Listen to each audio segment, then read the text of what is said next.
Welkom, we zijn hier bij de familie Tijken in Zelhem. Ik heb in maatschap met mijn vrouw een melkveebedrijf, 50 melkkoeien, een 20 stuk jongvee en een 35 vleesdieren, 32 hectare land in gebruik. De koeien gaan in het voorjaar vanaf rond half april tot en met half oktober, van 8 uur 's morgens tot een uurtje of 5 's middags naar buiten. De avond- en nachtperiode zijn ze in de stal. We melken met een traditionele melkstal, een visgraat.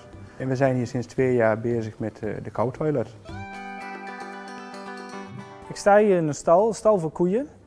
En waar koeien lopen, ontstaat ook mest. We hebben mest en we hebben urine. Die komt hier in de put en op de vloer samen. Op dat moment ontstaat er een ammoniakemissie. Op het moment dat we deze zouden scheiden, is de ammoniakemissie aanzienlijk minder. Het koudtoilet hebben we ontwikkeld om de urine direct onder de staart van de koe op te vangen. Die urine wordt vervolgens verpompt naar een afgesloten opslag. In dit geval bij deze boer waar we nu staan, wordt het opgevangen in een urinesilo. Het koudtoilet raakt met het toilet de zenuwbaan net boven het uier aan. Op dat moment, als die zenuwbaan aangeraakt wordt, dan ontstaat er een plasreflex en plast de koe in het toilet. Hier bij Jan Willem vangen wij ongeveer 17 liter urine per koe op. Dit zou zo'n beetje overeenkomen met 40 of 50% urine van een koe. Daarmee reduceren we ook een aanzienlijk deel van de emissies. Die ontstaan op de vloer of in de put door het vermengen van mest en urine. Het koudtoilet is in iedere stal toepasbaar. Het koudtoilet bootst eigenlijk na wat er in de wei gebeurt. In de wei urineert de koe op een plek en op een andere plek mest de koe. Dit komt niet samen. We willen dat principe wat in de weiland gebeurt ook nabootsen in de stal, waardoor de mest niet samenkomt. Ik heb gekozen voor de koudtoilet om 2 meststromen op het bedrijf te hebben. Namelijk de standaard drijfmest in de kelder. En als extra de urinemeststof die we gebruiken op hoofdzakelijk ons grasland, op de maaipercelen, bemesten we die in de zomer. Doordat we hier rond de 17 liter urine per koe per dag opvangen, hebben we op jaarbasis een 170 kub urine er zitten. Wat mij verbaasde is dat het stikstofgehalte in de drijfmest in de kelder eigenlijk niet veranderde. Ik had verwacht dat dat terug zou lopen, maar uiteindelijk die 170 kub urine niet meer in de kelder terechtkomt.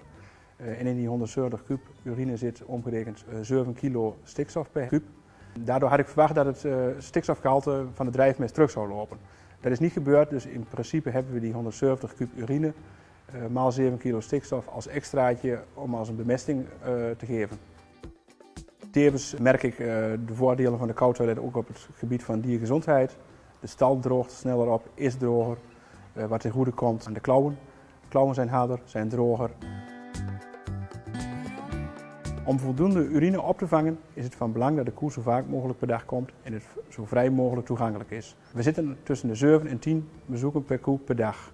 Het hele gebeuren wordt via de app op je smartphone aangestuurd door de Spider-app. In deze app kunnen we alles instellen in verband met krachtvoer, gift en aantal doseringen per dag per dier.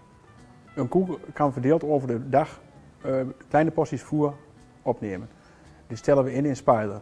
We geven de koeien vaker kleine porties om zo vaak mogelijk in het station te krijgen en daardoor zoveel mogelijk urine op te vangen. Afgelopen zomer hebben we op onze maaipercelen 2 giften gedaan. Namelijk na de eerste snede hebben we 10 kub per hectare bemest en na de tweede snede rond de 8 kub. Dus gezamenlijk het afgelopen jaar 18 kub per hectare urine bemest. Ik zie dat de urine eigenlijk vergelijkbaar is met de werking van kunstmest. Zo behandelen we hem ook.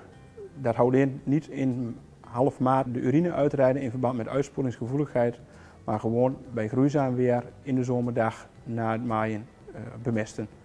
Hij wordt hier bemest met een 15 meter brede bemester, die op GPS en sectieafsluiting wordt bediend. Met het koudtoilet hebben wij een antwoord op de vraag hoe we mest en urine kunnen scheiden.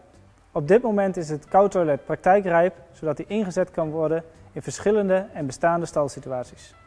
Doordat we de urine direct onder de staart van de koe opvangen, kunnen er geen emissies ontstaan. Emissies die niet ontstaan, hoeven we ook niet te verminderen. Met het koudtoilet zetten we in op 2 gescheiden meststromen.